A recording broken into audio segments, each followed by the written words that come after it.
Bonjour, je vais vous parler de la photométrie des astéroïdes.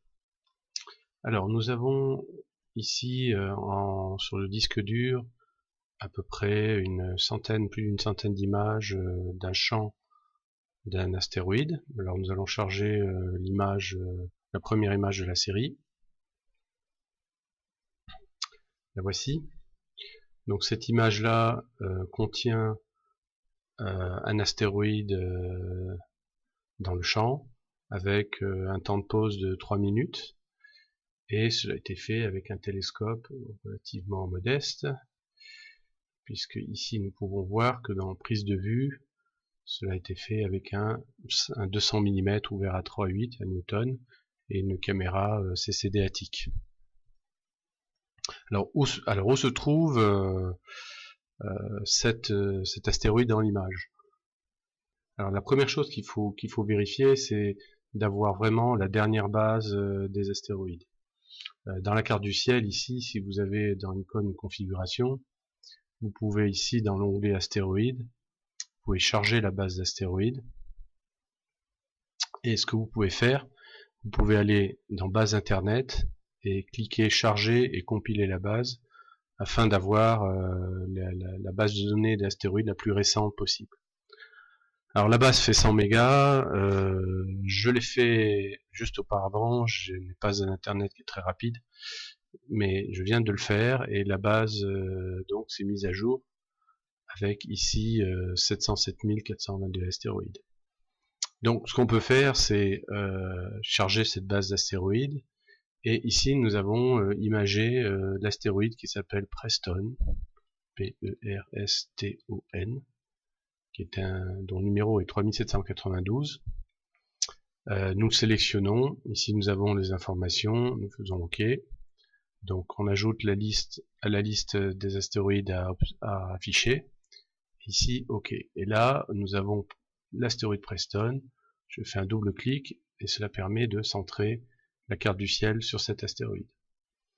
Alors ce qu'on peut faire, c'est prendre une image ici, la première par exemple, et admettons je ne sais pas où est cet astéroïde.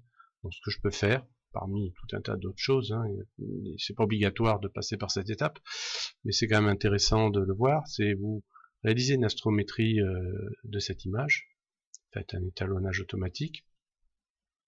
Ici nous avons les informations qui proviennent de l'entête de l'image, et nous allons utiliser le catalogue UCAC, UCAC2. Nous laissons les autres options comme ceci, nous cliquons OK, et nous tombons sur un panneau dans lequel nous allons définir à 2, par exemple, le degré de polynôme de passage entre l'image et la carte du ciel. Donc faire calcul, on voit que les résidus sont relativement bons, 0,5 arcs-secondes, on fait OK, et voici les étoiles en vert qui ont servi à la calibration de l'image.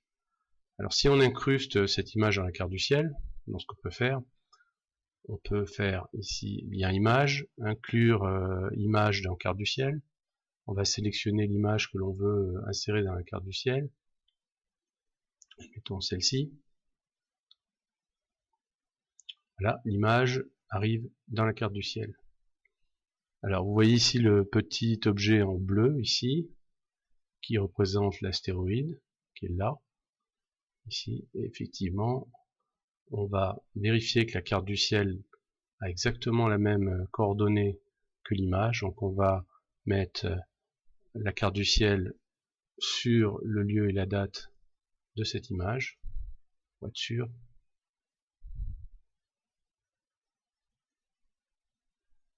Donc cliquons ici, et là on voit exactement une correspondance parfaite entre ici l'astéroïde en bleu et l'étoile, et l'image de l'astéroïde, l'image réelle de l'astéroïde.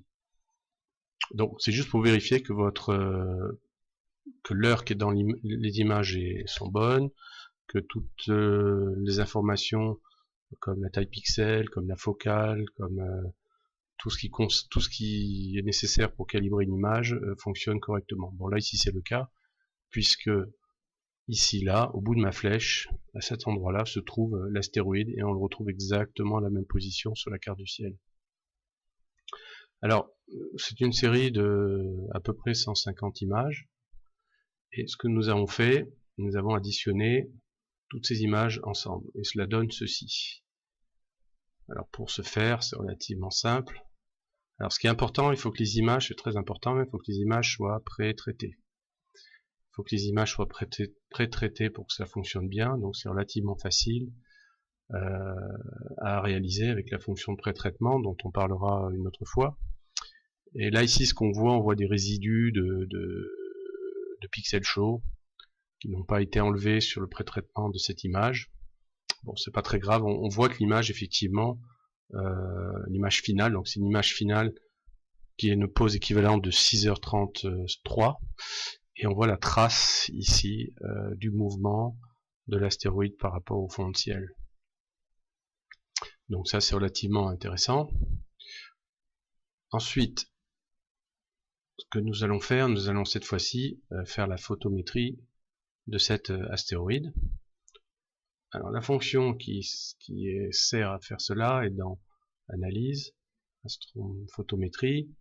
Ici vous avez Photométrie sur une série d'images. Apparaît cette fiche. Donc ici vous allez indiquer si c'est un objet fixe ou une photométrie d'astéroïde. Alors dans ce cas-là, si vous vouliez faire une exoplanète, vous cocheriez la case supérieure et disparaît en dessous les informations à donner sur un astéroïde. Si vous cochez cette case-là, vous avez ici les informations à donner sur l'astéroïde qui va se trouver dans l'image et donc vous pouvez mesurer la courbe de lumière. Donc, on laisse ces paramètres par défaut. Alors nous avons un rayon de photométrie, donc c'est une photométrie à 3 anneaux. Donc un anneau intérieur qui va faire 6 pixels, un anneau de ciel intérieur qui fait 10 et un anneau de ciel extérieur qui fait 15. Et nous allons chercher dans l'image, on va mettre, admettons, 4 étoiles de référence. Donc le logiciel va automatiquement trouver les étoiles de référence qui ne varient pas. Donc ils sont totalement stables pendant ces 6h30. On sélectionne ici image de référence, donc on va prendre la première image de la série. Et là ici, on va prendre, si je clique sur ce bouton là, nous allons sélectionner toutes les autres images. Là on peut réinclure l'image de référence, mais il va l'éliminer automatiquement. Donc ici on va commencer de la 2 à la 131. Alors si vous gardez le doigt appuyé sur la touche majuscule, vous pouvez sélectionner toutes ces images en même temps. Donc on sélectionne 130 images que l'on trouve ici. Sur les paramètres astrométriques, nous avons vu qu'apparemment le GHC ACT marche relativement bien. On pourrait mettre l'UCAC 2. Voilà, donc le GHC ACT. Ensuite, les couleurs de magnitude, si elles sont disponibles dans le catalogue, peuvent être ici sélectionnées avec une magnitude rouge, verte et bleue. Donc si vous utilisez un CCD qui n'est pas filtré, mettez plutôt la magnitude rouge, parce que le CCD est plutôt sensible au rouge. Si vous utilisez un CCD avec un filtre vert, évidemment vous allez mettre une magnitude filtre vert, mais il faut aussi que le catalogue ait une composante de magnitude dans le vert. Donc nous allons presser sur commencer. Donc le logiciel charge toutes les images, donc les 130, et va opérer un recalage. Alors comme j'ai dit, il faut que les images soient pré-traitées, c'est-à-dire que le flat, l'offset et le bias aient été éliminés. Par contre, elles n'ont pas besoin d'être recalées spatialement, c'est-à-dire qu'elles peuvent être décalées les unes par rapport aux autres. Le logiciel va effectuer le recalage. Ce sont des images dont la taille fait à peu près, on va voir, ils font 1300 par 1039, donc comme j'ai dit, c'était fait avec une caméra ATIC, donc une caméra relative, une ATIC 314L. Donc ces images proviennent de Romain Montaigu et d'Arnaud Leroy, je pense, qui ont observé. Et voilà, donc une fois que le chargement est effectué, le logiciel effectue le recalage des images les unes par rapport aux autres, et va extraire les étoiles, toutes les étoiles de l'image, et effectuer une recherche d'étoiles de référence. Et enfin faire une mesure photométrique de toutes les étoiles de l'image. Et aussi bien sûr de l'astéroïde, à savoir le Preston 3792. Donc voici la dernière étape du calcul. Alors ça va durer à peu près, pour 130 images, 1 minute et demie à peu près, grosso modo. Voici le résultat. qui est proposé dans cette fenêtre. Alors ce que l'on retrouve en rouge, ce sont les étoiles de référence qui ont été sélectionnées automatiquement par le logiciel. Donc il a trouvé les 4 étoiles de référence. Nous allons voir comment on peut sélectionner, désélectionner ces étoiles. Le carré jaune indique la zone commune des 130 images. Comme il y a eu un léger décalage durant la prise de ces pauses, ça a duré 6h30 à peu près, évidemment il y a des zones qui ont disparu et qui ne sont plus traitables. Enfin, on ne peut plus extraire une mesure puisque l'étoile par exemple qui est ici sera présente dans la première image, mais comme l'image se décale sur la droite, au bout d'un moment elle va disparaître et donc n'est pas mesurable. Donc la zone commune. Ensuite, tout ce qui est vert donne les étoiles qui ont été extraites par le logiciel. Alors non seulement il a extrait des étoiles de référence, il a extrait aussi l'astéroïde ici, donc on voit l'astéroïde qui est ici, et le chemin qu'il a fait sur les 130 images, avec effectivement les zones qu'il a mesurées, donc la zone intérieure, la zone de ciel, qui a suivi. Alors ce qui est intéressant, c'est qu'on voit que la zone où l'astéroïde a parcouru n'a pas été affectée par une étoile. Alors ce qu'on peut faire, on peut zoomer cette zone. Voilà, alors on peut déplacer ici avec un clic à la main, on peut déplacer l'image. Donc là on voit que c'est relativement propre, les mesures n'ont pas été polluées par la présence d'une étoile dans le chemin. Ensuite vous voyez ici la zone de mesure du fond de ciel qui est là, et qui elle aussi passe alors relativement proche de 2 étoiles ici. Il faut aussi se méfier de celle-ci qui est là, mais bon, on verra que de toute façon n'ont pas d'influence. Alors ce qu'on peut faire avec cet outil, ce qu'on peut faire évidemment, c'est voir quelle est la magnitude de cet objet. Alors si vous allez sur l'objet en question, et si vous cliquez gauche, voilà, vous avez ici le graphique de la magnitude de l'objet en fonction du temps. Donc ici vous avez le temps en heures, et là vous avez ici les variations. Donc c'est un astéroïde qui a une forme non sphérique, et de sa forme non sphérique induit des changements de luminosité en fonction de sa période de rotation. Donc là on peut même voir sa période de rotation est relativement proche d'à peu près un peu plus d'une heure, et même en fonction de la forme de la courbe, on peut même déduire des formes plus complexes, ou des formes comme des formes pathétoïdales ou des formes de cacahuètes. Donc ça a relativement bien marché. Alors ce qu'on peut faire, c'est vérifier les étoiles de référence. Donc ici, si je clique pareil ici sur cet objet-là, il va nous donner l'étoile de référence. Alors ce qu'on peut voir, c'est que pour l'étoile de référence, la magnitude est relativement stable, sauf il y a un point ici, là, qui est effectivement un peu étrange, qui est un peu en dehors des mesures. Alors nous allons examiner ce point. Alors vous allez amener la souris sur ce point, vous allez cliquer droit cette fois-ci, et là ici vous avez un certain nombre d'informations, un menu contextuel qui va apparaître. Alors ce que l'on peut faire, c'est afficher l'image qui correspond à cette mesure. Ce que le logiciel fait, et là qu'est-ce qu'on voit? Ah ben évidemment, un avion ou un satellite, alors c'est plutôt un avion dans ce cas-là, est passé dans l'image et a complètement perturbé les mesures. Donc il faudra éliminer cette image. Il n'est pas souhaitable que l'on garde cette image dans les mesures à cause de cette pollution. Donc pour ça c'est relativement facile. Vous revenez ici sur le graphique, et là vous cliquez droit, et là vous faites par exemple supprimer l'image de l'analyse. Alors qu'est-ce que ça va faire? Ça va complètement supprimer cette image de toute l'analyse. Alors je le fais. Il demande une confirmation. Alors c'est pas annulable, hein, donc si vous faites une bêtise, il faudra recommencer l'analyse. Donc je fais oui. Voilà, là ça a été éliminé, et là effectivement on voit que sur cette étoile de référence, la variation de magnitude est vraiment bien meilleure. Alors si je vais chercher l'étoile ici, qui est une autre référence, on voit que c'est encore mieux, et on se dit que cette étoile-là ici est une meilleure référence à la rigueur que celle-là. Alors ce qu'on peut faire au niveau des références, on pourrait dire, bah, cette référence-là n'est pas vraiment une référence que ça. On va aussi examiner celle-ci. Celle-ci aussi varie un peu. Celle-ci est relativement stable, mais quand même un peu faible. Donc ce qu'on peut faire, c'est de se dire, bon, je veux plus de cette étoile, donc je vais sur cette étoile, puis cette fois-ci, au lieu de cliquer gauche, je clique droit, il y a un petit menu qui apparaît.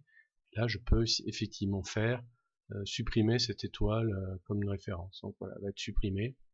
Donc il n'y a plus de cette étoile-là ne sera plus utilisée comme référence, puisque vous voyez quand je reviens ici sur une autre, elle repasse en vert. Et là ici, quand je reviens sur celle-ci, elle passe de cette façon, et celle-là, elle est vraiment très très stable, celle-là par contre. Alors si je regarde de nouveau sur mon astéroïde, je reviens. Alors ici, on voit cette fois-ci que les mesures se sont effectivement améliorées. On voit plus le point aberrant qui était dû au passage de l'avion. Donc vous avez ici le temps versus la magnitude. Alors ce que l'on peut faire, si on est content de cette mesure, on peut la sauver définitivement en allant sur l'objet. Vous faites de nouveau un clic droit. Et là ici, vous avez sauve magnitude vers fichier texte. Donc vous avez sauvé ici, on va l'appeler par exemple test. On va le sauver. Puis ce qu'on va faire, on va le réouvrir. Et donc ça va sauver. Alors je l'ouvre cette fois-ci avec un éditeur de texte.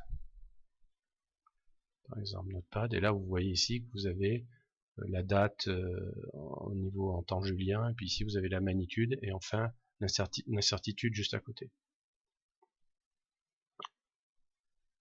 Alors une autre fonction qui est intéressante pour la photométrie, c'est de regarder si dans ce champ-là, il y a éventuellement des étoiles variables. Alors cette fois-ci, si vous faites par exemple RMS sur ce bouton là, vous allez avoir un graphique qui va vous donner la magnitude en fonction de l'écart type, de la variation, enfin de l'étoile sur ces 6 heures. Alors toutes les étoiles qui sont stables sont dans cette population principale ici, qu'on voit en bleu. Et effectivement, il y a des points qui sont à l'extérieur de la courbe. On en voit quelques-uns. Et ça, ce sont potentiellement des étoiles variables.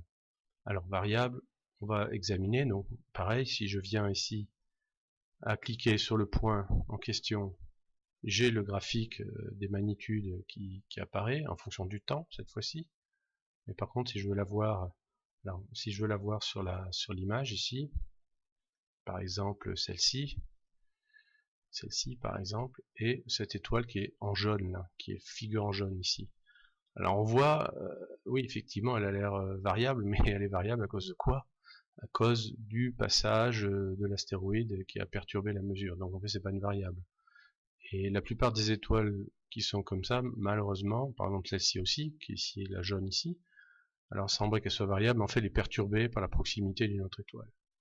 Alors pour éviter des perturbations par les proximités des étoiles, il faut redimensionner les diamètres des cercles intérieurs et extérieurs et repasser une analyse pour ça. Alors si on continue à regarder, on va prendre celle-ci, par exemple, celle-ci aussi, par exemple, ici, perturbée par cette grosse étoile, la mesure du fond de ciel est perturbée par cette grosse étoile qui se trouve à cette position. Alors si j'en fais une autre. Alors, par contre celle-là est assez intéressante. Alors oui, puisque c'est notre astéroïde, donc notre astéroïde a été vu comme effectivement une étoile variable, puisqu'il est à l'extérieur de la population, donc ça n'est rien de surprenant. On va regarder à côté. Celle-ci pareil est perturbée par l'étoile brillante, et celle-ci aussi apparemment. Celle-là aussi. Donc bon, sur cette séquence d'images, il n'apparaît pas qu'il y ait une étoile variable vraiment qui soit purement variable sur cette image-là, sur cette série d'images-là. Alors sur d'autres, si vous avez des champs plus riches avec beaucoup plus d'étoiles, vous avez plus de chances de trouver des vraies étoiles variables. Ça, c'est tout à fait possible. Alors, une autre possibilité, ce que vous pouvez faire, c'est sauver l'analyse entière sous forme binaire en cliquant sur sauver. Alors je l'ai déjà fait préalablement, donc je vais vous montrer ce que fait l'effet de charger. Auparavant, ce que je vais faire, c'est que je vais montrer que, par exemple, si vous cliquez droit sur une étoile, vous pouvez voir des informations sur l'étoile, moyennant d'aller sur des bases comme le CDL ou comme Simbad. Alors, par exemple, on va prendre cette étoile brillante, on va faire information. Donc ceci va faire apparaître un navigateur et vous donner les informations sur cet objet. bon, dans plusieurs catalogues. Alors, vous pouvez vérifier les index B-V, vous pouvez vérifier que c'est une vraie. À la rigueur, ce que vous pouvez vérifier l'indice de couleur de l'étoile et essayer de trouver un indice de couleur qui est relativement comparable à ce que vous voulez mesurer pour optimiser par exemple votre référence. Alors ce que vous pouvez tout à fait faire d'ailleurs, c'est décréter que par exemple que seule cette étoile-là sera la seule référence de toute la mesure. Vous pouvez aussi ajouter, vous pouvez rajouter cette étoile-là ici et dire que c'est une étoile de référence. Si nous voulons recharger une analyse qui a été faite préalablement, cela est relativement facile. Il suffit d'aller dans le menu analyse, vous allez dans photométrie, et là vous avez chargé une analyse photométrique. Et là nous allons charger un fichier qui est un point .phot, donc ici preston.phot, et nous allons retrouver l'analyse que nous avions juste auparavant. Donc cela évite de refaire tous les calculs, de reprendre l'image. Donc ce fichier phot contient toutes les informations avec l'image de référence et toutes les positions et les magnitudes de tous les objets du champ. Donc c'est relativement intéressant comme fonctionnalité. Voilà, je vous remercie de votre attention et à bientôt pour une prochaine démonstration.